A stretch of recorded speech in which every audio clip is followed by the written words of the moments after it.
जय हिंद साथियों, कैसे हैं आप सब। मैं गजानंद वर्मा आज आपके लिए फिर एक और बहुत ही महत्वपूर्ण क्लास लेकर आया हूं। तो ज़्यादा से ज़्यादा वीडियो को अभी शेयर कर दें, क्लास अभी स्टार्ट होने वाली है।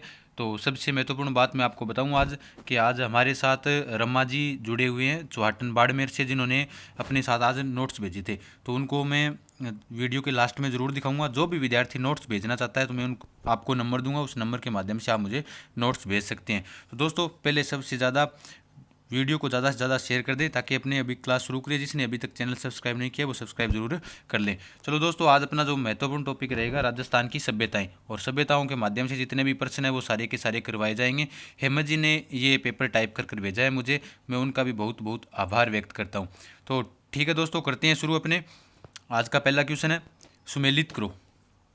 करो सुमेलित। नगरी सभ्यता कहाँ है, नगर सभ्यता कहाँ है, जोधपुरा सभ्यता कहाँ है और ओजियाना सभ्यता कहाँ है। देखो, जितने भी प्रश्न आए हैं सारे के सारे महत्वपूर्ण हैं। इनसे संबंधित मैं जितनी भी बातें आपको करवाऊंगा वो सारी की सारी बहुत ही महत्वपूर्ण बातें होंगी, क्योंकि इसके अंदर मैं सभ्यता का टॉपिक लगभग आपको कंप्लीट करवाने की कोशिश करूंगा। ठीक है दोस्तों, बताओ तो फिर नगरीय सभ्यता कहाँ पर है। देख लो, अभी मैं आपको बता रहा हूँ, नगरी और नगर सभ्यता में आपको कन्फ्यूजन नहीं होना है। नगरी सभ्यता होगी कहाँ पर होगी, चित्तौड़गढ़ के अंदर होगी। नगर सभ्यता कहाँ होगी, टोंक में होगी। जोधपुरा, अब जोधपुरा आ गया तो जोधपुरा वो नाम जयपुर कौन करना है, नहीं जोधपुरा जोधपुर में नहीं है, जोधपुरा कहाँ है, जयपुर के अंदर है। ठीक है, ओजियाना सभ्यता कहाँ होगी, फिर भीलवाड़ा के अंदर होगी। यानी 4 1 2 3, यानी इसका उत्तर सही कौन सा होगा, 3 नंबर। यानी नगरी सभ्यता कहाँ हो गई, चित्तौड़गढ़ के अंदर हो गई, बेरच नदी के किनारे। नगर सभ्यता टोंक में हो गई, और जोधपुरा सभ्यता जयपुर के अंदर हो गई, और ओजियाना सभ्यता भीलवाड़ा के अंदर हो गई। तो इन सभ्यताओं से संबंधित महत्वपूर्ण बातें, तो महत्वपूर्ण बात देखो, जैसे नगरी सभ्यता की अपनी बात करती है। नगरी सभ्यता कहाँ है, चित्तौड़गढ़ के अंदर है। कौन सी नदी के किनारे है, बेड़च नदी के किनारे है। कौन सी नदी के किनारे है, बेड़च नदी के किनारे है। बेड़च नदी के किनारे ये सभ्यता पनपी थी। अब देखो, इस सभ्यता की महत्वपूर्ण बात क्या है, इस सभ्यता को जो उत्खनन करियो वो कद करियो, 1904 में करियो। कद करियो भाई, 1904 में। कण करियो, DR भंडारकर ने किया था, देवदत्त रामकृष्ण भंडारकर, DR भंडारकर, DR भंडारकर ने किया था। देवदत्त रामकृष्ण भंडारकर ने इस सभ्यता का क्या किया था, उत्खनन किया था। तो अगर बात करें कि राजस्थान में सबसे पहले कौन सा स्थल खोजा गया था, यानी उत्खनन किया गया स्थल है वो, तो वो कौन सा होगा, नगरी सभ्यता ही होगा। ठीक है, और इन्हीं से संबंधित मैं बता देता हूँ, नगरी सभ्यता के अंदर 1887 के अंदर वीर विनोद के जो लेखक है, कौन है भी, श्यामल दास। तो श्यामल दास ने जो अपनी इस यहाँ पर 2 शिलालेख मिले हैं। एक तो शिलालेख है घोसुंडी का शिलालेख, और एक है हाथीबाड़ा का शिलालेख। हाथी बरकला या हाथीबाड़ा का शिलालेख, उन शिलालेखों की यहाँ पर खोज की गई है। ठीक है, ये नगरी सभ्यता है। उसके बाद नगर सभ्यता। नगर सभ्यता कहाँ है, नगर सभ्यता है टोंक के अंदर। नगर सभ्यता कहाँ पर पनपी थी, टोंक के अंदर है। अब देखो, नगर सभ्यता से संबंधित महत्वपूर्ण बात क्या है, नगर सभ्यता से संबंधित सबसे महत्वपूर्ण बात अगर अपनी बात करें कि ये टोंक के उनियारा कस्बे में पनपी थी। मालव व आहत मुद्राएं मिली है यहाँ से। क्या मिली है, मालव गणराज्य की और आहत मुद्राएं यहाँ से हमें मिली है। उसके बाद जोधपुरा सभ्यता साबी नदी के किनारे, कहाँ पर है, जयपुर के अंदर है। ओजियाना सभ्यता कहाँ है, ओजियाना सभ्यता है भीलवाड़ा के अंदर। ओजियाना सभ्यता कहाँ है, भीलवाड़ा के अंदर है। अब ओजियाना बदनौर भीलवाड़ा के अंदर पड़ती है ये सभ्यता। कोठारी नदी के किनारे पनपी थी। तो कल भी मैंने आपको बताया था, ओजियाना सभ्यता कहाँ है, भीलवाड़ा के अंदर, कोठारी नदी के किनारे पनपी थी। तो कोठारी नदी के किनारे जब ये सभ्यता पनपी थी, तो ये बताओ कोठारी नदी पर बांध कौन सा बना हुआ है, जल्दी बताओ सारे। वीडियो को ज़्यादा से ज़्यादा शेयर करो, जल्दी जल्दी वीडियो को शेयर कर दो ताकि अपने ज़्यादा से ज़्यादा विद्यार्थी जुड़ जाएं। तो बताओ भाई, कल मैंने आपको बताया था कि कोठारी नदी के ऊपर एक बांध बना हुआ है, कौन सा बांध है, तो वो बताओ। कोठारी नदी के अंदर कौन सा बांध बना हुआ है कोठारी नदी के ऊपर। उसके बाद ओजियाना सभ्यता की बात कर ली हमने। अब चलते हैं प्रश्न नंबर 2 पर। ठीक है सभी का। अब आगे वाला क्वेश्चन, पुरातत्व का पुष्कर किसे कहते हैं। देखो, बहुत ही महत्वपूर्ण बात बताऊंगा मैं यहाँ से आपको कि पुरातत्व का पुष्कर किसे कहते हैं, क्यों कहते हैं, कारण क्या था। अब यहाँ से अपने कॉन्सेप्ट क्लियर करने हैं, जितने भी आपको नहीं आते हैं वो मैं आपको यहाँ से कंप्लीट बताऊंगा। जिसको भी अगर किसी भी क्वेश्चन पर डाउट लगे तो वो मुझे कमेंट बॉक्स में ज़रूर बता दें, ताकि मैं उनके कमेंट देख लूँ और बता दूं उन्हें, सभी बढ़िया तरीके से उन्हें समझा दूंगा। अब देखो, पुरातत्व का पुष्कर गणेश्वर सभ्यता है, या फिर आहड़ सभ्यता है, या फिर सुनारी सभ्यता है, या फिर बेराट सभ्यता है, बताओ जल्दी जल्दी। हाँ ठीक है, सभी का ये उत्तर आ रहा है, 1 नंबर उत्तर आ रहा है। ठीक है, गणेश्वर सभ्यता को कहते हैं। देखो, गणेश्वर सभ्यता है कहाँ पर, गणेश्वर सभ्यता से संबंधित मैं आपको बात बताता हूँ। गणेश्वर सभ्यता है सीकर जिले के अंदर। कहाँ पर है अभी? सीकर जिले में गणेश्वर सभ्यता है, सीकर जिले के अंदर। कौन सी नदी के किनारे पनपी थी? कांतली नदी के किनारे। कांतली नदी के किनारे, जिसे क्या कहते हैं? मौसमी नदी भी कहते हैं। कौन सी जो गणेश्वर सभ्यता है वो कौन सी नदी के किनारे पनपी थी? कांतली नदी के किनारे, जिसे मौसमी नदी भी कहते हैं, कांटली नदी भी कहते हैं। गणेश्वर सभ्यता की खोज किसने की थी? गणेश्वर सभ्यता की खोज करी गुरु जी 1972 के अंदर। कण करी? बताओ कमेंट करके जल्दी से। 1972 में की थी इसकी R.C. अग्रवाल ने। किसने की थी? R.C. अग्रवाल ने, यानी रतन चंद्र अग्रवाल ने इसकी खोज की थी। अब गुरु जी पूरा तत्व को पुष्कर क्यों कहवाएं? देखो, राजस्थान में आपको याद रखना है। यहाँ से अगर हमें पूछ ले कि भारत में ताम्र युगीन सभ्यता की जननी किसे कहती है, तो वो कौन सी सभ्यता होगी? गणेश्वर सभ्यता। क्यों कही? क्योंकि अठा जो तांबू मिली है वो अपन मिली है 99% शुद्ध तांबा मिला है यहाँ से यानी 99% शुद्ध तांबू मिली है। कौन सी सभ्यताओं मिली है? गणेश्वर सभ्यताओं मिली है। इसलिए इसको कहते हैं भारत में ताम्र युगीन सभ्यताओं की जननी। उसके बाद अगर आहड़ से संबंधित मैं एक बात बताऊं, इसको कहते हैं ताम्रवर्ती नगरी। क्या कहते हैं इसे? ताम्रवर्ती नगरी। ताम्रवर्ती नगरी कौन सी सभ्यता को कहते हैं? आहड़ सभ्यता को कहते हैं, ताम्रवर्ती नगरी कहते हैं। अगर हमें पूछ ले कि राजस्थान में ताम्रवर्ती जिला कौन सा है, तो वो कौन सा होगा? झुंझुनू होगा। वो भी ध्यान रखना, ताम्रवर्ती जिला कौन सा होगा? झुंझुनू होगा, क्योंकि वहाँ पर एक खान प्रसिद्ध है, खेतड़ी की खान, तांबे के लिए बहुत ही प्रसिद्ध खान है। तो पूरा तत्व का पुष्कर अब आपको सभी को पता ही है। राजस्थान के अंदर कोई प्रकार की खान है, सीकर जिले के अंदर को नहीं कि जिस बहुत ज़्यादा तांबो निकला है, तांबा निकलता हो। तो तांबो को निकला तो इन आपा पूरा तत्व वो पुष्कर क्यों केवा? कारण क्या है इसके पीछे? तो कारण ये है इसके पीछे कि जैसे मैं यहाँ पर मैप बना रहा हूँ, यहाँ पर राजस्थान का, ये हो गया राजस्थान, और यहाँ पर है अपनी सभ्यता। कौन सी सभ्यता है? सीकर जिले के अंदर गणेश्वर सभ्यता। यहाँ पर एक खान पड़ती है, खोदरीबा की खान। कौन सी खान है? खोदरीबा की खान। लिख लो साथ साथ में, खोदरीबा की खान। खोदरीबा की खान किसके लिए प्रसिद्ध है? खोदरीबा की खान है वो तांबे के लिए प्रसिद्ध है। उसके बाद यहाँ पर एक खान है जिसका नाम है खेतड़ी। खेतड़ी की खान कहाँ पर है? झुंझुनू में। दोनों जगहों के काम करता दिए गणेश्वर सभ्यता का लोग जगह तांबू खरीदता और तांबे से क्या बनाते थे? शुद्ध औजार बनाते थे। ठीक है, तो इसलिए इसे पुरातत्व का क्या कहते हैं? पुष्कर कहते हैं। ध्यान रखना, पुरातत्व का पुष्कर सही उत्तर आपका ये गणेश्वर सभ्यता को कहते हैं। क्यों कहते हैं वो मैंने आपको बता दिया है। और यहाँ से हमें क्या मिला है? और मछली पकड़ने का कांटा मिला है। अगर हमें पूछ ले कि मछली पकड़ने का कांटा किस सभ्यता से मिला है, तो मछली पकड़ने का कांटा मिला है गणेश्वर सभ्यता से मिला है। उसके बाद गणेश्वर सभ्यता से मैं आपको सारी बातें यहाँ पर जितनी भी है वो मैं सारी की सारी आपको यहाँ पर बता देता हूँ।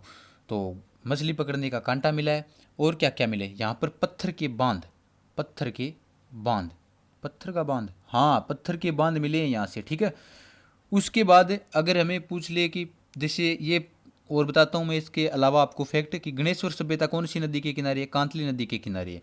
तो कांतली नदी, कांतली नदी, कांतली नदी, तो कांतली नदी के किनारे, कांतली नदी जिन स्थानों पर इस प्रकार से बहती है उस प्रदेश को कहा जाता है तोरावाटी प्रदेश। क्या कहा जाता है? तोरावाटी प्रदेश कहा जाता है। और आपको कमेंट कर कर ये बताना है कि तोरावाटी का इतिहास किसने लिखा था।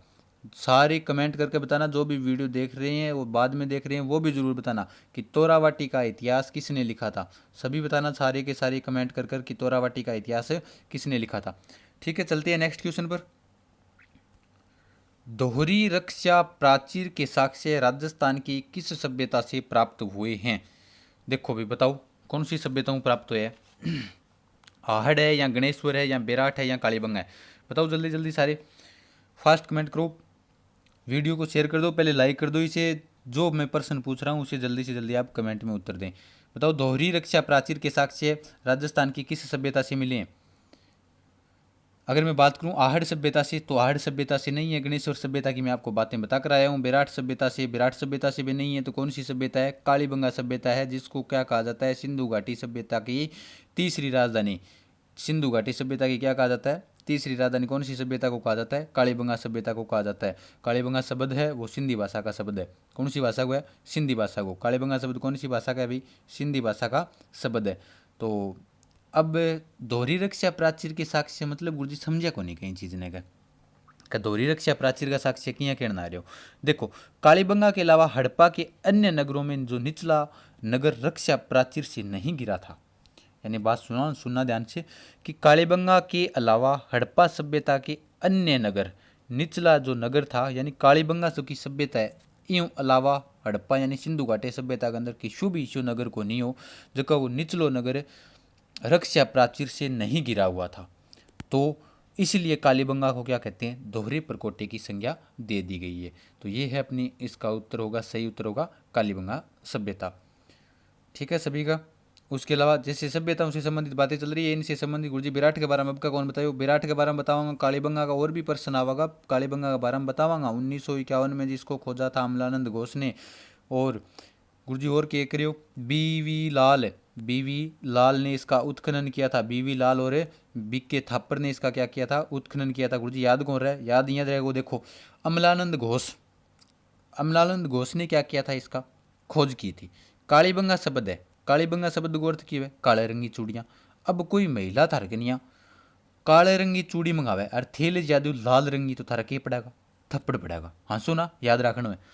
तो कालीबंगा सभ्यता कि कालीबंगा सभ्यता यानी काले रंग, कालीबंगा का जो शब्द है उसका अर्थ ये होता है कि काले रंग की चूड़ियाँ, और इसका बीवी लाल और बिके थापर, ब्रजवासी लाल और बार कृष्ण थापर इसके क्या है भी उत्खनन करता रहे हैं।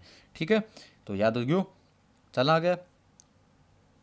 निम्न में से कौन सा स्थल ताम्र पाषाणकालीन संबंधित है, यानी ताम्र युगीन सभ्यता कौन सी है, तिलवाड़ा है या बूढ़ा पुष्कर है या बालाथल है या फिर बागोर है, बताओ भाई कौन सी सभ्यता है। देखो मैं कमेंट थारे सारांगा।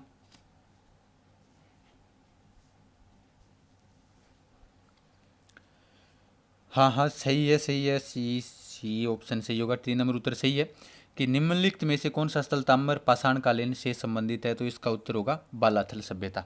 बताओ भी, ये तो बताओ, ये बताओ आप बालाथल सभ्यता है कहाँ पर बताओ, जल्दी से कमेंट कर लाइव चैट में बता दो, सभी ओपन कर लो। देखो बालाथल सभ्यता है वो कहाँ पर है, बालाथल सभ्यता है उदयपुर में, शाबाश। बालाथल सभ्यता कहाँ है, उदयपुर के अंदर है। कौन सी नदी के किनारे है, मुझे बेड़सी नदी के किनारे। ठीक है, वल्लभ नगर नाम का जो नगर है वहाँ पर ये फैली हुई है। देखो बालाथल सभ्यता बूढ़ा पुष्कर तिलवाड़ा बाड़मेर बागोर भीलवाड़ा है कोनी के, ये नहीं है। बालाथल सभ्यता से तांबे के में क्या मिले हैं, सिक्के मिले हैं। क्या मिले हैं अभी, तांबे के सिक्के। अब तांबा का जगह सिक्का मिले है, जैसे वो तांबा को सिक्को है, एक तरफ हेड हो गयो और हो गयो टेल, एक तरफ किंग आकृति है। इन तांबा के सिक्का के ऊपर एक तरफ इन जगह आकृति है, बात तो है हाथी की, किंग आकृति है, हाथी की आकृति है। किसकी आकृति है अभी, हाथी की। और यहाँ पर आकृति है वो किसकी आकृति है, एक तरफ चंद्रमा की आकृति है। अगर हमें पूछ ले प्रश्न एग्जाम में कि निम्नलिखित में से, यानी अगर हमें प्रश्न ऐसे पूछ ले कि हाथी की आकृति और चंद्रमा की आकृति कौन सी सभ्यता के सिक्कों से मिली है, तो वो कौन सी सभ्यता के होंगे, बालाथल सभ्यता से होंगे। बालाथल सभ्यता से एक और महत्वपूर्ण बात, अगर यहाँ से पूछ ले कि दुर्ग के अवशेष कौन सी सभ्यता में मिले हैं, दुर्ग के अवशेष कौन सी सभ्यता के अंदर मिले हैं, तो दुर्ग के अवशेष यहीं से मिले हैं, क्योंकि यहाँ पर 11 कमरों का एक भवन मिला है, 11 कमरों का भवन मिला है, जिसको इतिहासकारों ने क्या कहा है कि ये दुर्ग के समान है। तो अगर हमें पूछ ले कि दुर्ग के अवशेष कौन सी सभ्यता से मिले, तो वो भी कौन सी सभ्यता से होंगे, बालाथल सभ्यता से होंगे। ठीक है, और बालाथल सभ्यता संबंधित और क्या बात है, बहुत ही महत्वपूर्ण है, नोट कर लो सारा। राजस्थान के अंदर यहाँ तो मिली है हमें सूती कपड़ा, बुना हुआ कपड़ा, बुना हुआ कपड़ा यहाँ तो हमें मिला है विराट सभ्यता से, और यहाँ मिलेगा हमें बालाथल सभ्यता से। इसके अलावा कहीं से ये कपड़ा नहीं मिला है। और क्या मिली बैठू, मानव कंकाल की अस्थियाँ मिली है, मानव को कंकाल मिली है, बिंग कंकाल ने जो वैज्ञानिक खोजी तो बिंग वहाँ प्रमाण निकाले कुष्ठ रोग के। अगर हमें पूछ ले कि राजस्थान की कौन सी सभ्यता में मानव कंकाल में कुष्ठ रोग के प्रमाण मिले हैं, तो वो भी कौन सी सभ्यता होगी, बालाथल सभ्यता होगी। ठीक है, ये सारी बातें थी बालाथल सभ्यता से संबंधित। उदयपुर के अंदर है, बेड़ज नदी के किनारे पनपी थी। इसका उत्खनन वीएन मिश्र ने किया था 1962-63 में। किसने किया था, वीएन मिश्र ने। यहाँ पर आकृति चंद्रमा की है सिक्कों के ऊपर, और एक तरफ किसकी आकृति है, चंद्रमा की, और एक तरफ हाथी की आकृति है। इसके अलावा यहाँ से हमें क्या मिला है, 11 कमरों का भवन मिला है, जिसको हम क्या कह सकते हैं, दुर्ग के समान अवशेष मिले हैं। अगर जिस भी विद्यार्थी के पास, अब सुनो ध्यान से, जो भी विद्यार्थी अपने जो बढ़िया नोट्स लिखे हुए हैं वो भेजना चाहता है, तो वो इन नंबरों पर भेज सकता है। कॉल ना करें कोई भी विद्यार्थी, सिर्फ व्हाट्सएप करनी है 9636325227 पर। आप क्या कर देना है, आपको यहाँ पर आपको सिर्फ और सिर्फ व्हाट्सएप पे नोट्स भेजने हैं। जिसके भी अच्छी राइटिंग होगी मैं रोज़ाना दिखाऊंगा। आज जो विद्यार्थी जुड़े हुए हैं उनसे जो महत्वपूर्ण नोट्स उन्होंने नाम लिखे हैं तो वो भी मैं आपको वीडियो के लास्ट में दिखाऊंगा। उसके बाद राजस्थान के पुरातात्विक सर्वेक्षण कार्य सर्वप्रथम प्रारंभ करने का श्रेय किसे दिया जाता है? बताओ भी। राजस्थान में पुरातात्विक सर्वेक्षण कार्य करने का सर्वप्रथम जो श्रेय दिया जाता है वो किसे दिया जाता है? कर्नल टोड को, कालाइल को, दयाराम साहनी को या फिर टेसीटोरी को? बताओ। कर्नल जेम्स टोड राजस्थान के इतिहास के पिता, घोड़ेवाला बाबा, the annals and the antiquities of Rajasthan के लेखक कर्नल जेम्स टोड, इन्होंने किया है या फिर कालाइल? कालाइल कौन है गुरु जी? कालाइल है एसीएल कालाइल, इसका पूरा नाम क्या है? एसीएल कालाइल। अर्चिवल चैंपवेल कालाइल इसका पूरा नाम है। दयाराम साहनी है या फिर टेसीटोरी? टेसीटोरी कहाँ का था? इटली का था, उदेन्ने गांव का। इटली का कहाँ का था? उदेन्ने गांव का था। उदेन्ने गांव का था ये। और किसके शासनकाल में आया था ये? महाराजा गंगा सिंह के शासनकाल में आया था, जिसने चारण साहित्य पर शोध किया था। किस साहित्य पर शोध किया था? चारण साहित्य पर इसने क्या किया था? शोध किया था। ठीक है। और तो गुरु जी कौन होना चाहिए? तो राजस्थान में पुरातात्विक सर्वेक्षण कार्य सर्वप्रथम प्रारंभ करने का जो श्रेय दिया जाता है वो किसको दिया जाता है? कालाइल को दिया जाता है। शाबाश। 2 नंबर जो बी ऑप्शन है वो सही होगा आपका। तो कालाइल यानी कालाइल को पूरा नाम लिख लियो, ACL कालाइल। साथ साथ में जो विद्यार्थी देख रहे हैं ना, हमें ज़्यादा लाइव नहीं चाहिए। कल एक विद्यार्थी बोल रहे थे कि सर ज़्यादा लाइव नहीं आए हैं। अरे लाइव कर क्या करना है? जो देख रहे हैं उनके लिए बहुत बढ़िया बात है, जो नहीं देख रहे हैं उनके लिए हमें क्या लेना है? जो देख रहे हैं वो देखो, आप जो पूर्ण वीडियो देखो, साथ में नोट्स बनाओ। अगर आप एक बार नहीं देख पाते हो कि गुरुजी सागे सागे लाइव चला भी लिख कौन सा, दूसरे देख लियो भाई। दूसरे देखना पीछा थोड़ी लगा है। दूसरे देख लियो, एक एक बात जबकि बताना ना रही हूँ, मैंने रिकॉर्ड कर लियो, उसको सुनते रहो, दोहराते रहो आप बार बार में। ठीक है। तो एशियल कालाइल यानी राजस्थान में जो पुरातात्विक सर्वेक्षण कार्य सर्वप्रथम प्रारंभ करने का जो श्रेय दिया जाता है वो किसको दिया जाता है? एशियल कालाइल को दिया जाता है। एशियल कालाइल गुरुजी के हा दिए हा देखो 1871 के अंदर बात कर दी है। 1871 ईस्वी की बात है। 1871 में इन्होंने अपना कार्य प्रारंभ किया था। अब कमेंट कर बताना है कि 1871 में इन्होंने ये जो शिलालेख खोजा था वो कौन सा शिलालेख खोजा था, ये बताओ भाई। 1871 में इन्होंने एक शिलालेख खोजा था, वो शिलालेख कहाँ पर खोजा था ये बताना है आपको। जल्दी से आप कमेंट कर बताना कि एशियल कालाइल ने कहाँ पर खोजा था। ठीक है। तो इसका उत्तर हो जाएगा एशियल कालाइल। अगर हमें पूछ ले कि भारत में जैसे पुरातात्विक विभाग का जो पुनर्गठन किया गया था, पुरातात्विक विभाग का, तो वो किसने किया था? लॉर्ड कर्जन ने किया था। और लॉर्ड कर्जन ने कब किया था? 1902 में किया था। कर्जन बहुत ही खतरनाक था। कर्जन के समय भंग हुआ था, यानी 1905 में क्या हुआ था? बंगाल का विभाजन हुआ था। ये एक्स्ट्रा बातें आप साथ साथ में लिखते रहो इन्हें। अगर हमें पूछ ले, देखो राजस्थान में पुरातात्विक सर्वेक्षण कार्य का गुरुजी बता दियो कालाइल। भारत में कौन हो? भारत में कहा जाता है अलेक्जेंडर कनिंघम को। अलेक्जेंडर कनिंघम को लिखा नहीं जा रहा है पूरा, तो आप समझते रहो। अलेक्जेंडर कनिंघम को क्या कहा जाता है? भारत में पुरातात्विक विभाग का जनक कहा जाता है। चलते हैं अगले क्वेश्चन पर। किस सभ्यता के लोग मृतकों के शव गाड़ते थे जिनका प्रमाण वहां की कब्रों से मिला है? बताओ भाई। आहड़ सभ्यता, गणेश्वर, कालीबंगा या फिर नौहै सभ्यता? देखो, आहड़ उदयपुर में, गणेश्वर सीकर, कालीबंगा हनुमानगढ़ और नौहै भरतपुर के अंदर है। बताओ तो कहाँ से मिले? बताओ जल्दी जल्दी बताओ सभी साथी, कमेंट करके बताओ, मैं देख रहा हूँ सभी के। चलो मैं बताता हूँ आपको। हाँ ठीक है, सभी के कालीबंगा सभ्यता से मिला है। शाबाश, नॉलेज विद सीमास। ठीक है भाई, आपका उत्तर एकदम सही है, कालीबंगा सभ्यता से मिले हैं। तो मैं बता रहा हूँ आपको कि कालीबंगा सभ्यता में गुरुजी के प्रमाण मिले हैं। देखो, आहड़ सभ्यता के जो लोग थे ना, इनसे संबंधित आप नोट करो पहले कि आहड़ सभ्यता के लोग मृतकों के साथ में आभूषण गाड़ते थे। मृतकों को जब मृतकों के साथ में आभूषण गाड़ते थे। आहड़ सभ्यता के लोग किसके साथ गाड़ते थे? मृतकों के साथ। लेकिन वह सभ्यता के लोग मृतकों के शव गाड़ते थे। ये कहाँ से मिला है? तो ये मिला है कालीबंगा सभ्यता से। कालीबंगा सभ्यता में शव विसर्जन का कितना उदाहरण मिले हैं? 37 उदाहरण मिले हैं। शव विसर्जन के कितने उदाहरण मिले हैं? 37 उदाहरण मिले हैं। कालीबंगा सभ्यता जो घग्गर नदी के किनारे पनपी थी, जिसको प्राचीन समय में जिस नदी का नाम था उसका नाम क्या था? सरस्वती नदी नाम था।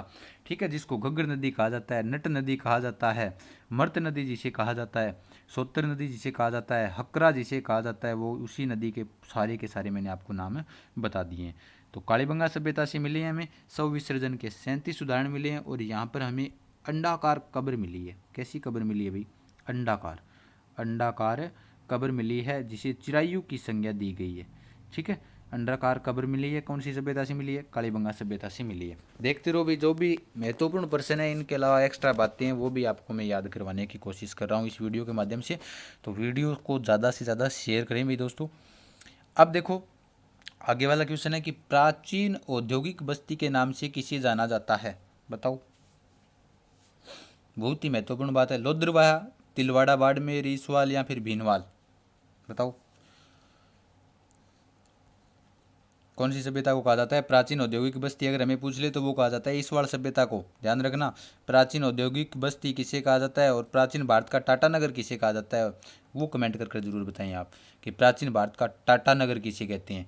तो प्राचीन औद्योगिक बस्ती आ गई तो ईसवाल आ गई। ईसवाल गुरुजी कट्ठा है। ईसवाल सभ्यता है उदयपुर के अंदर। कहाँ है भी? उदयपुर के अंदर। ईसवाल सभ्यता कहाँ है? उदयपुर के अंदर है। उसके बाद गुरुजी इन सभ्यताओं से संबंधित इसको क्या कहते हैं? प्राचीन औद्योगिक नगरी कहते हैं। यहाँ से एक विशेष बात क्या मिली है, नोट कर लो साथ में। अगर हमें पूछ ले कि राजस्थान में ऊंट के दांत के अवशेष कहाँ से मिले हैं, ऊंट के दांत के अवशेष लिखो इसे साथ साथ में। ऊंट के दांत के अवशेष कहाँ से मिले हैं? ईसवाल सभ्यता कहाँ पर है? उदयपुर के अंदर। यहाँ से हमें किसके अवशेष मिले हैं? ऊंट के दांत के अवशेष मिले हैं। तो इसे विशेष रूप से याद रख लेना। उसके बाद आगे वाला क्वेश्चन देखो भाई, 1952 में रंग महल में किस पुरातात्विक के निर्देशक में उत्खनन कार्य प्रारंभ हुआ था? बताओ, बताओ रामचंद्र जी, आप क्या आ रहे हैं कमेंट जल्दी जल्दी बताओ कि 1952 में जो रंग महल सभ्यता का जो उत्खनन किया गया था वो किसके नेतृत्व में हुआ था? हन्ना रेड या बीवी लाल या अमनानंद घोष या फिर दयाराम साइनी? बताओ। मैं बता रहा हूँ आपको 1952 के अंदर जो रंग महल सभ्यता है कट है हनुमानगढ़ के अंदर है। कहाँ है भी? हनुमानगढ़ के अंदर है। रंग महल सभ्यता कहाँ है? हनुमानगढ़ के अंदर है। तो हन्नारेड्डी के नेतृत्व में हुआ था। देखो 1952 के अंदर रंग महल का उत्खनन किया था स्वीडिश दल के एक व्यक्ति थे। स्वीडिश, कौन से दल के? स्वीडिश दल के एक व्यक्ति थे। स्वीडिश एक्सपीडिशन दल के नेतृत्व में डॉक्टर हन्नारेड्डी ने किया था। ठीक है, 1952 में कौन सी सभ्यता का? रंग महल सभ्यता का। ठीक है, बीवी लाल है ना, बीवी लाल तो उत्खनन किया था कौन सी सभ्यता का? कालीबंगा का। कालीबंगा सभ्यता का भी बता कर आया था ना मैं आपको। अगर कोई महिला काले रंग की चूड़ियाँ मंगाती है और लाल ले आती हो तो क्या पड़ेंगे? थप्पड़ पड़ेंगे। इसके साथ बीवी लाल के साथ बिके थप्पड़। अमनानंद घोष ने कालीबंगा सभ्यता की क्या की थी? खोज की थी। ठीक है, ये नीचे आगे दयाराम साहिनी। इनको भारत के अंदर विशेष रूप से पढ़ेंगे, इन्हों भारत की जब सभ्यता पढ़ेंगे। तो देखो रंग महल सभ्यता से संबंधित जो बात बता रहा हूँ, यहाँ से कुषाण काल व गुप्त काल के अवशेष मिले हैं। बहुत ही महत्वपूर्ण सभ्यता ही है। कुषाण काल व गुप्त काल के अवशेष कहाँ से मिले? अगर हमें पूछ ले, वीडियो को लाइक करो, शेयर करो ज़्यादा से ज़्यादा। अगर हमें पूछ ले कि कुषाण काल व गुप्त काल के जो अवशेष मिले हैं वो रंग महल सभ्यता से मिले हैं, यहाँ पर एक नोट लगा कर लिखो एक बात बहुत ही महत्वपूर्ण। जैसे प्राचीन समय में अपने जो गंगानगर और हनुमानगढ़ का क्षेत्र है, गंगानगर और हनुमानगढ़ का जो क्षेत्र है, उस क्षेत्र को योदेय प्रदेश कहा जाता था। क्या कहा जाता था? योदेय प्रदेश। और बीकानेर वाले जो प्रदेश है उसको क्या कहते थे? जांगल प्रदेश कहते थे। तो योदेय प्रदेश की राजधानी थी ना, योदेय प्रदेश की राजधानी वो कौन सी सभ्यता रही है? रंग महल सभ्यता रही है। इसे आप याद कर लेना, विशेष रूप से इसे लिख भी लेना कि योदेय प्रदेश की राजधानी कौन सी सभ्यता है, तो वो कौन सी होगी? रंग महल सभ्यता होगी। चलते हैं अगले क्वेश्चन पर कि बालाथल सभ्यता से उत्खनन कार्य सबसे पहले किसने प्रारंभ किया था? पहला तो मैं बता के आगे हूँ थाने, अब दोबारा थारा आगे दियो उत्तर आ गया, थारा प्रश्न हो जूँ आगे एक बार बता गया हूँ, जल्दी बताओ। अभी बताया था बालाथल सभ्यता पूर्ण रूप से बता कर आया था, जहाँ से जो तांबे के सिक्के मिले हैं उसके ऊपर हाथी व चंद्रमा के आकृतियाँ मिली हुई है, हमें दुर्गों के अवशेष मिले हैं वहाँ से। तो वो सभ्यता का जो बालाथल सभ्यता जो बेड़च नदी के किनारे है, वल्लभ नगर उदयपुर के अंदर स्थित है, तो इस सभ्यता का अगर हमें पूछ ले सबसे पहले उत्खनन किया था तो वो किस व्यक्ति ने किया था? वीरेंद्र नाथ मिश्र ने किया था। वीएन मिश्र ने किया था। मैंने अभी बताया था ना आपको 1962 के अंदर इसका उत्खनन किया था वीरेंद्र नाथ मिश्र ने किया था। अब देखो 1993 के अंदर बाद में वो फिर उत्खनन हुए। डॉक्टर वीएस सिंधे थे इसके साथ में, डॉक्टर ललित पांडे थे, इन्होंने वापस इसका क्या किया था? 1993 में उत्खनन किया था ललित पांडे। लेकिन पहला ही पूछा जाता है एग्जाम में। तो बालाथल सभ्यता के उत्खनन कार्य का जो सबसे पहले प्रारंभ किया गया था तो वो किसके द्वारा किया गया था? वीरेंद्रनाथ मिश्र के द्वारा। और राजस्थान की सभ्यता ऊपर आप देख रहे हो अंशु जी की ट्रिक, बार बार बताने की जरूरत ही ना हो क्योंकि रोज बताता हूँ मैं वीडियो के अंदर। वहाँ पर भी सभ्यता करवाई हुई है, वहाँ पर भी जो प्रश्न पत्र है वो अंशु जी सर ने करवाया था, वो मेरा लिखा हुआ था और ये प्रश्न पत्र मेरा तैयार किया हुआ और मैं आपको समझा रहा हूँ। ठीक है दोस्तों, अब चलते हैं आगे वाले क्वेश्चन के ऊपर कि नोह सभ्यता किस नदी के किनारे पनपी थी? बताओ, नोह सभ्यता, नोह सभ्यता है कहाँ पर? नोह सभ्यता है भरतपुर में, और भरतपुर के अंदर एक नदी बहती है जिस नदी का नाम क्या है? रूपा रेल नदी। क्या नाम है? रूपा रेल नदी, रूपा रेल नदी। तो इंगमा उत्तर कौन सा है? रूपा रेल नदी होगा। 4 नंबर ऑप्शन होगा, गलत उत्तर मत बताओ। 4 नंबर होगा। मैं साथ साथ में कमेंट दूसरी तरफ देख नहीं सकता ताकि पढ़ा रहा हूँ ना आपको, तो पढ़ाते वक्त दूसरी ओर देख नहीं सकता, फिर आपको पढ़ाएगा कौन? मैं उधर बिजी हो जाऊँगा, आप छोड़कर चले जाओगे सर कहीं देखने लगे। तो नोह सभ्यता जो है वो कहाँ पर है? भरतपुर के अंदर। कौन सी नदी के किनारे है? रूपा रेल नदी के किनारे है। और उसके अलावा नोह सभ्यता की अगर अपनी महत्वपूर्ण बात करें तो यहाँ पर 5 सांस्कृतिक युगों के अवशेष मिले हैं। नोट लगा कर लिखना ये चीज़, 5 सांस्कृतिक युगों के अवशेष, 5 सांस्कृतिक युगों के अवशेष मिले हैं। युगों के अवशेष कौन सी सभ्यता से मिले हैं? नोह सभ्यता से मिले हैं। ठीक है, रूपा रेल नदी के किनारे। अब आपको ये बतानी है भरतपुर के अंदर है ये सभ्यता, मैंने आपको बता दी, लेकिन भरतपुर की जो लाइफ लाइन बोलते हैं उसे, वो कौन सी झील है या फिर कौन सी नदी है? भरतपुर की लाइफ लाइन, भरतपुर की लाइफ लाइन बोलते हैं शायद उसे, वो आप कमेंट कर जरूर बताएं। आप भरतपुर की लाइफ लाइन किसे कहते हैं, या जीवन रेखा जिसे बोलते हैं वो किसे कहते हैं? कमेंट कर बताएं सभी साथी जरूर। अभी उसके बाद आगे वाला क्वेश्चन है, देखो सुमेलित करना है, बहुत ही महत्वपूर्ण प्रश्न है कि यूनानी देवता अपोलो का चित्र कहाँ से मिला है? हाथी व चंद्रमा की आकृति कहाँ से मिली है? व्याघ्र व महिला की आकृति कहाँ पर, कौन सी सिक्कों पर मिली है? कनिष्क प्रथम व कनिष्क थर्ड की मुद्रा कहाँ से मिली है? जी अब क्या थोड़ा टाइम लगा होगा, देखो टाइम को लगा। यूनानी देवता अपोलो का चित्र मिला है हमें बालाथल सभ्यता, नहीं सॉरी आहड़ सभ्यता से। कहाँ से मिला है? आहड़ सभ्यता। हाथी चंद्रमा वो मैं बता गया हूँ अभी, हाथी व चंद्रमा के कौन सी सभ्यता से होगी? फिर बालाथल होगी।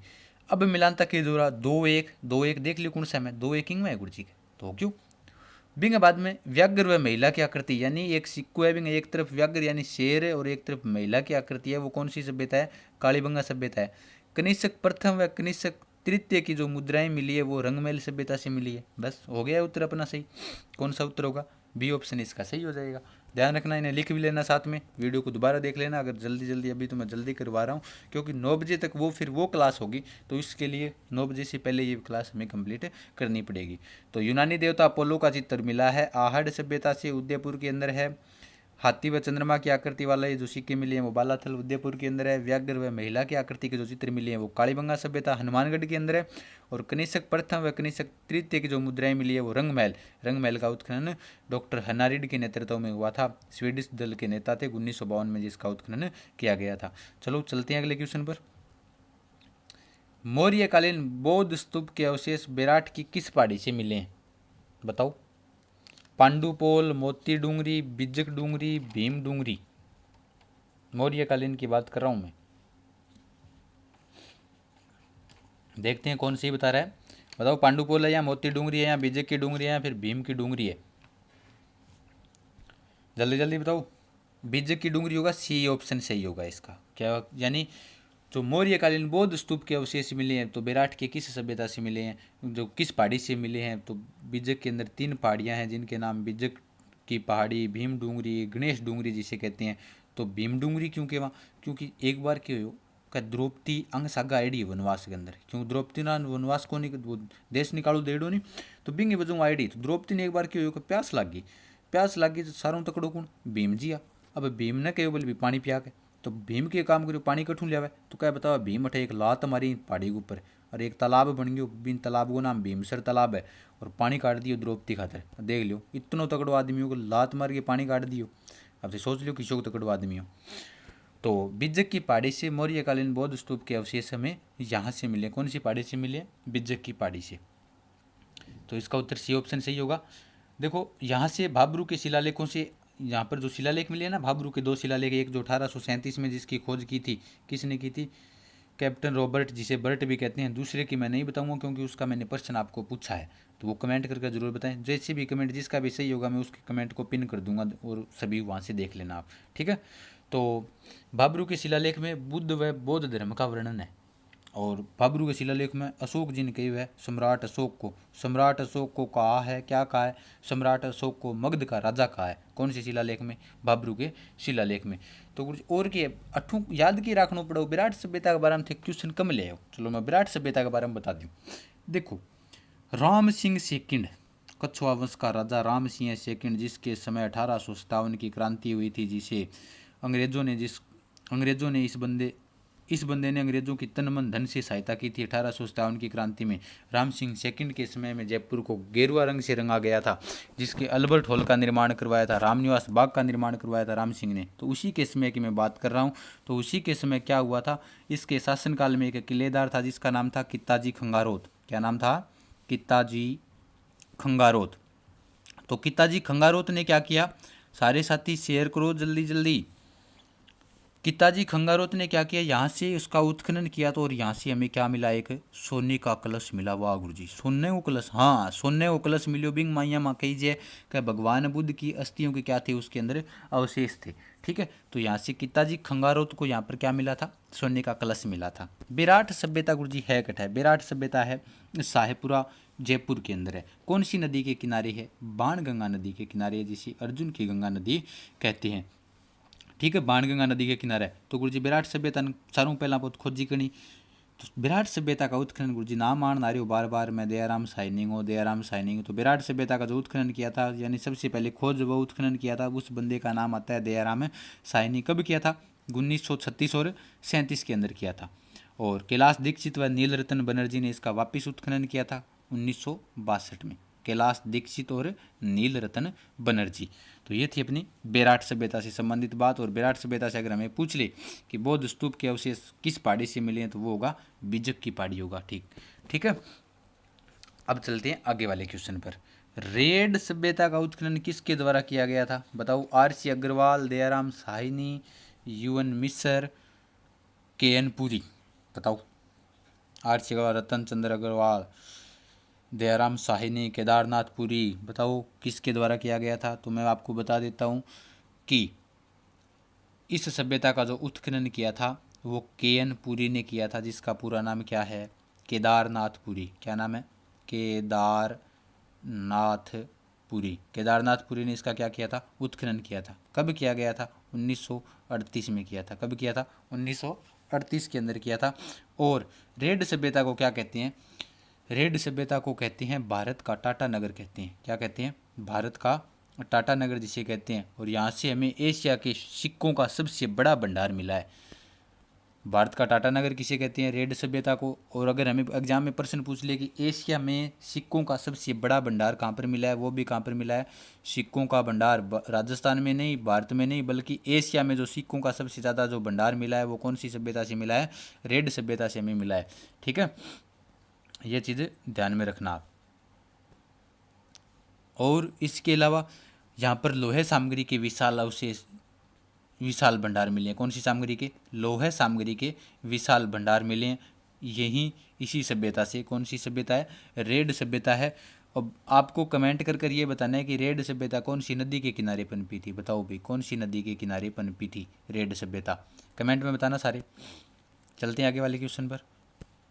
राजस्थान के किस प्राचीन क्षेत्र से शैल चित्रकला के प्रमाण मिले हैं, बताओ। बेराट, बागोर, रेड, गरदड़ा, बताओ जल्दी जल्दी। राजस्थान में किस प्राचीन क्षेत्र से शैल चित्रकला के प्रमाण मिले हैं, बेराट है, बागोर है, रेड है, या फिर गरदड़ा सभ्यता है। तो अगर मैं आपको बताऊं कि राजस्थान में किस प्राचीन क्षेत्र से शैल चित्रकला के प्रमाण मिले हैं, तो वो मिले हैं हमें बेराट सभ्यता से मिले हैं, ठीक है। और बेराट सभ्यता को प्राचीन युग की चित्रशाला भी कहा जाता है। लिखो, प्राचीन युग की चित्रशाला, प्राचीन युग की चित्रशाला किसे कहा जाता है, बेराट सभ्यता को कहा जाता है। बेराट सभ्यता से संबंधित अभी मैं बात कर कर आया ही हूँ, सारी बातें बता कर आया हूँ। तो अगर हमें पूछ ले कि राजस्थान के किस प्राचीन क्षेत्र से शैल चित्रकला के प्रमाण मिले हैं, तो वो प्रमाण कहाँ से, कौन सी सभ्यता से मिले हमें? बेराट सभ्यता से मिले हैं। क्योंकि बेराट सभ्यता के अंदर सर्वाधिक शैल चित्रों की खोज हुई है। कौन सी चित्रों की? शैल चित्रों की खोज हुई है। तो शैल चित्रों की खोज हुई है, तो परिणाम स्वरूप इसको जो पुरातत्विक विभाग जो थे ना, उन्होंने क्या कहा? इसे प्राचीन युग की चित्रशाला इसे कहा है। लेकिन एक बात बता देता हूँ मैं, बेराट सभ्यता के अंदर एक जो चीनी यात्री आया था अपने भारत के अंदर, हवेन सांग। कौन आया था? हवेन सांग। हवेन सांग, हवेन सांग आया था। इसने इस सभ्यता के लिए किस शब्द का प्रयोग किया था? बताओ भाई, कौन सी सभ्यता को करियो? आंग ये किताब ही जबकि किताब को नाम हो सी यू की, क्योंकि चाइनीज है, चाइनीज जंग ऐसे ही नाम हुआ है सी यू की। अब के हिंदी में लिखना पड़ा गुरु जी का, यानी सी यू की आंगों की किताब को नाम हो। इस सभ्यता खातर इन्होंने क्या किया था?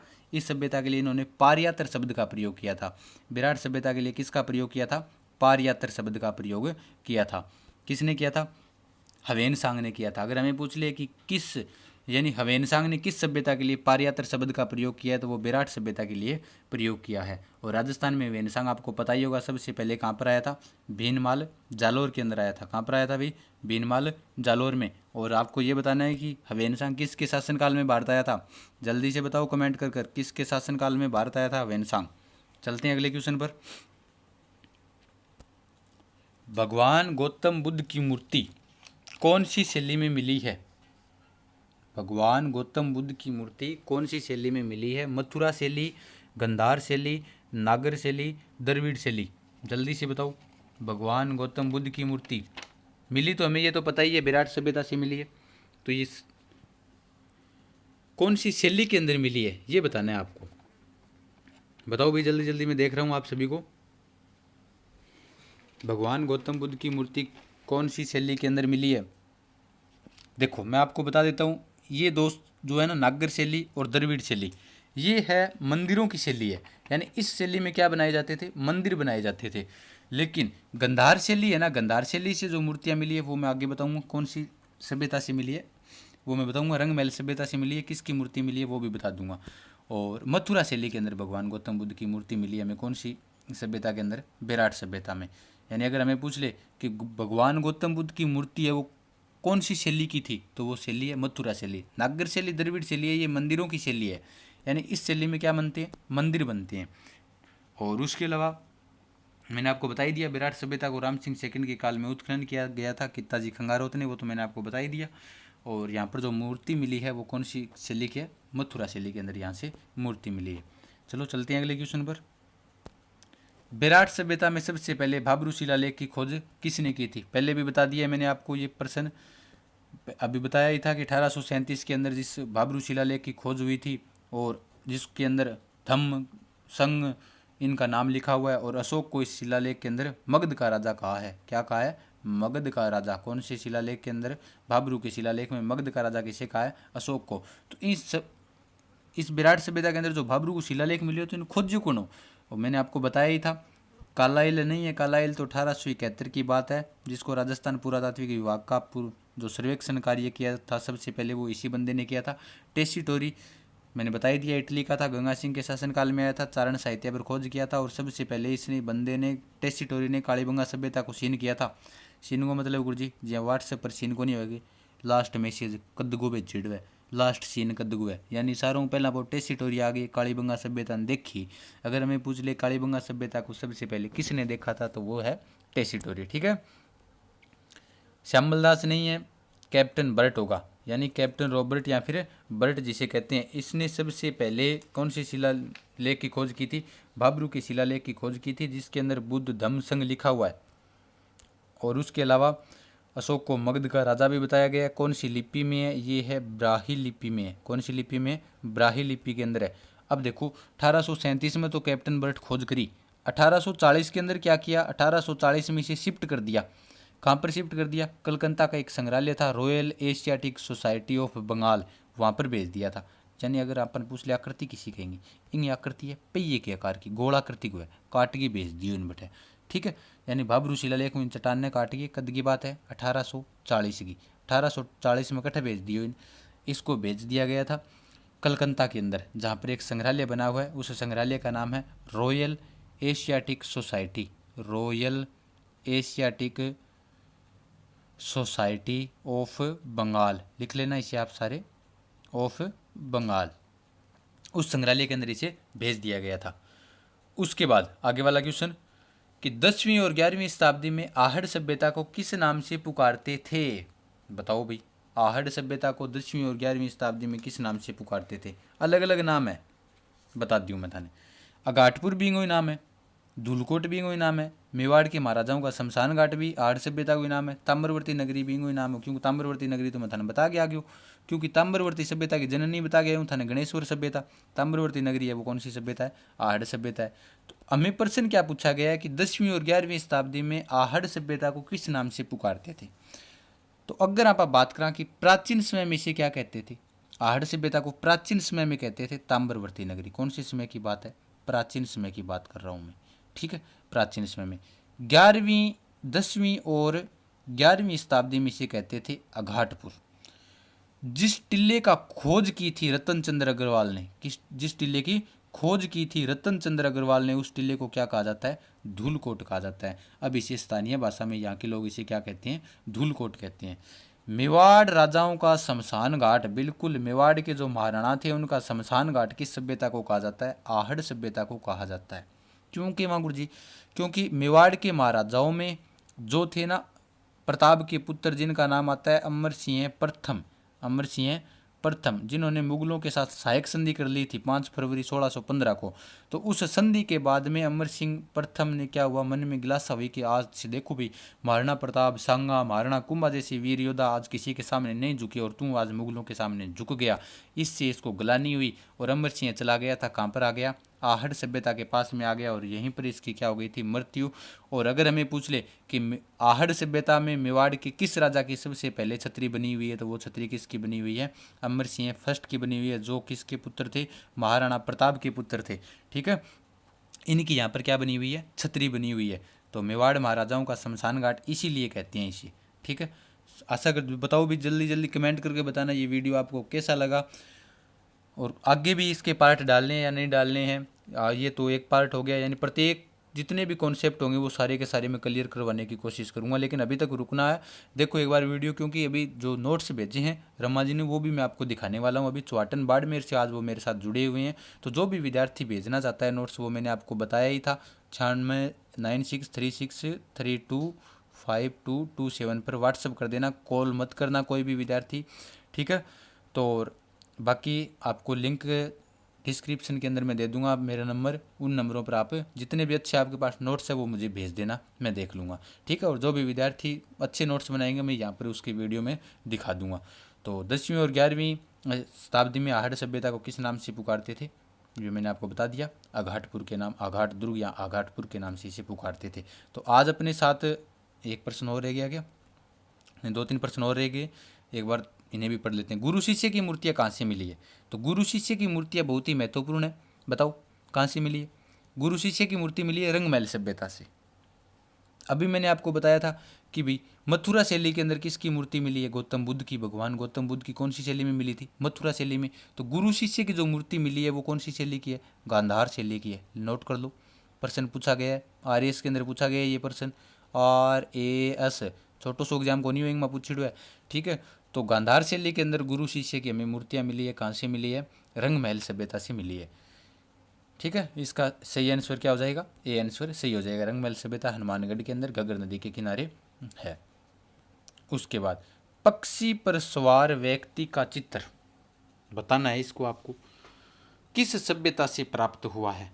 पक्षी है जी हाँ, हे ओ यहाँ मान लो ये पक्षी है, ये पक्षी के ऊपर एक आदमी बैठे हुए, वो बैठे हो, ये पक्षी के ऊपर आदमी बैठे हुए, तो पक्षी पर सवार व्यक्ति का चित्र किस सभ्यता से प्राप्त हुआ है ये आपको बताना है। रेड, जोधपुरा, विराट, गिरदड़ा, बताओ। देखो ये सभ्यता से संबंधित अगर बात करूं, रेड में मैंने आपको समझा कर आया हूँ, जोधपुर बता दी, विराट सभ्यता के महत्वपूर्ण तथ्य मैंने आपको बता दिए। तो अब गुरुजी कौन सी बन सकी, तो लास्ट में जो सभ्यता बन सकी वह बन सकी गरदड़ा सभ्यता बन सकी। तो गरदड़ा सभ्यता के अंदर पक्षी पर सवार व्यक्ति का चित्र हमें मिला है। और क्या मिले है, बर्ड राइटर रॉक पेंटिंग यानी सेल चित्र भी मिले है, बर्ड राइटर रॉक पेंटिंग। इसका उत्तर तो सही हो गया 4 नंबर गरदड़ा सभ्यता। और साथ में लिख लेना गरदड़ा सभ्यता से बर्ड राइटर रॉक पेंटिंग, ये भी यहाँ से मिली है। लिखा नहीं जा रहा है साथ में, कोई बात नहीं, लेकिन आपको सुनाई दे रहा है साहब, तो आप वैसे भी नोट करते रहें। तो गरदड़ा सभ्यता है कहाँ पर, तो गरदड़ा सभ्यता है बूंदी में। कहाँ पर है भाई, बूंदी में। बूंदी में कौन सी नदी के किनारे है, छाजा नदी के किनारे है। कौन सी नदी के किनारे है, छाजा नदी के किनारे है ये सभ्यता पनपी थी। तो पक्षी पर सवार व्यक्ति का चित्र हमें पूछ ले तो वो है गरदड़ा सभ्यता होगा। और आपको एक और प्रश्न बताना है कि कौन सी सभ्यता में फर्श है, जो फर्शों की क्या की गई है, सजावट की गई है, फर्शों की सजावट। ये महत्वपूर्ण प्रश्न है जो मैं आपको लिखवा रहा हूँ, पूछ रहा हूँ। तो कौन सी सभ्यता के अंदर फर्शों की सजावट की गई है, आपको कमेंट करके बताना है ये प्रश्न, ठीक है। प्राचीन समय में मत्स्य जनपद की राजधानी क्या थी, बताओ। प्राचीन समय में मत्स्य जनपद की राजधानी अलवर ही गुरुजी। अरे अलवर नहीं है, ध्यान रखना, प्राचीन समय में मत्स्य जनपद की राजधानी, ये मत्स्य जनपद पूछा है प्राचीन समय में, नए की एकीकरण के समय की मैं बात कर रहा हूँ। एकीकरण के समय मत्स्य जनपद की राजधानी क्या थी, अलवर थी। प्राचीन समय में मत्स्य जनपद की राजधानी कौन सी है, विराट सभ्यता है। और विराट सभ्यता का सबसे पहले उल्लेख मिलता है हमें महाभारत में, उल्लेख मिलता है, कहाँ मिलता है, सबसे पहले अगर हमें पूछ ले विराट सभ्यता का उल्लेख कहाँ पर मिलता है, तो सबसे पहले विराट सभ्यता का उल्लेख मिलता है महाभारत में। तो यहाँ से याद रख लेना, मत्स्य जनपद की राजधानी योधेय प्रदेश की मैंने आपको बताई थी, रंगमहल सभ्यता है। और मत्स्य जनपद की राजधानी रही है प्राचीन समय के अंदर विराट सभ्यता। और यहाँ से आपको ये भी याद रखना है, मत्स्य जो संघ राजस्थान के एकीकरण का जो प्रथम चरण था, एकीकरण का प्रथम चरण जिसका उद्घाटन 18 मार्च को हुआ था, 18 मार्च 1948 को हुआ था, 17 को होना था लेकिन किसी कारणवश क्या हुआ, 18 को कर दिया गया था। तो उसकी राजधानी क्या थी, तो उसकी राजधानी थी अलवर थी, ठीक है। जिसका उद्घाटन क्या हुआ, कहाँ हुआ था, प्रथम चरण का भरतपुर के अंदर हुआ था, लोहागढ़ दुर्ग के अंदर। कहाँ हुआ था, भरतपुर के अंदर, लोहागढ़ दुर्ग के अंदर हुआ था। प्रथम चरण के एकीकरण के समय जो राज प्रमुख बने थे वो कौन थे, उदयभान सिंह। तो उदयभान सिंह हा कठेगा धौलपुर का। गुरुजी तो याद कौन रहे थे, बड़ी बात बताने लग गया। देखो तो किया याद रखांगा, वो पहलो चरण है, एकीकरण करवाई दो मेरे वीडियो देख ली, सभ्यता भी करवाई हुई है, ये आप इनकी वीडियो देख लेना आप सभी, ठीक है। देखो सबसे पहले सूर्य उदय कहाँ होता है, सूर्य उदय होगा धौलपुर में। राजस्थान में सबसे पहले सूर्य उदय कहाँ होता है, धौलपुर में। तो उदय सिंह संबंध कठू है धौलपुर में। अली गुरुजी याद हो गयो दियो, तो बस तो याद ही रखना अपन, यानी सबसे पहले सूर्य उदय होता है धौलपुर में। तो उदयभान सिंह कहाँ से थे, धौलपुर से थे। तो ये है जिन्होंने आज नोट्स भेजी हैं, रमा जी चौहाटन बाड़मेर से, बहुत ही बढ़िया। आप भी इसी प्रकार के नोट्स लिखकर मुझे भेज सकते हैं। ये लो देखो कि विश्व के देशों के भौगोलिक उपनाम, उगते सूर्य का देश जापान है, डूबते सूर्य का देश ब्रिटेन है, मध्य रात्रि में सूर्य दिखने वाला देश नार्वे है, कंगारुओं का देश ऑस्ट्रेलिया है, येलो पेरिल देश चीन है, सांपों का देश ब्राज़ील है, मोतियों का द्वीप बहरीन है, नील का उपहार मिस्र है। और आप ये भी बताना भी नील नदी के किनारे कौन सा शहर बसा हुआ है। उसके बाद लिली का देश कनाडा है, संगमरमर की भूमि इटली है, मरकत का द्वीप आयरलैंड है, लोंग का द्वीप जंजीबार है। ये आप सभी इसी प्रकार से मुझे भेज सकते हो, मैं यहाँ पर आपको वीडियो के लास्ट में दिखा दूंगा। तो धन्यवाद रमा जी, आप जहाँ से भी तैयारी कर रहे हो, पाटन बाड़मेर से जहाँ पर हमारे विद्यार्थी जुड़े हुए हैं देख रहे हैं, तो मैं उनका बहुत बहुत धन्यवाद करता हूँ। इसी प्रकार से आप नोट्स भेजते रहें, जो आपके पास नंबर दिए हुए हैं। और लास्ट में मैं एक बार फिर बता देता हूँ, 96363252 और 27 इन नंबरों पर आप व्हाट्सअप कर देना, कॉल ना करें, क्योंकि मैं भी खुद तैयारी करता हूँ घर पर, आपके लिए प्रश्न पत्र भी तैयार करनी पड़ती है। तो बहुत ही बढ़िया, जैसे प्यासी भूमि का देश ऑस्ट्रेलिया, देखो भी क्या गजब प्रश्न है। तो इसी प्रकार से आप भी अपने कॉन्सेप्ट सारे के सारे लिख कर मुझे भेज सकते हैं, ठीक है दोस्तों। धन्यवाद। इधर क्लास ज्वाइन कर लें, अंशु जी वाली अभी क्लास आ रही है, वो भी आप क्लास देखें। तो ठीक है दोस्तों, जय हिंद जय भारत। जितने भी प्रश्न पूछे हैं वो ज़रूर बताएं, वीडियो को ज़्यादा से ज़्यादा शेयर करें, कैसे लगा मेरा वीडियो कमेंट कर ज़रूर बताएं आप, ताकि मुझे भी हौसला रहे कल रोज़ाना आपके लिए इसी प्रकार से वीडियो लेकर आऊँ। ठीक है दोस्तों, जय हिंद, जय भारत, गुड नाइट।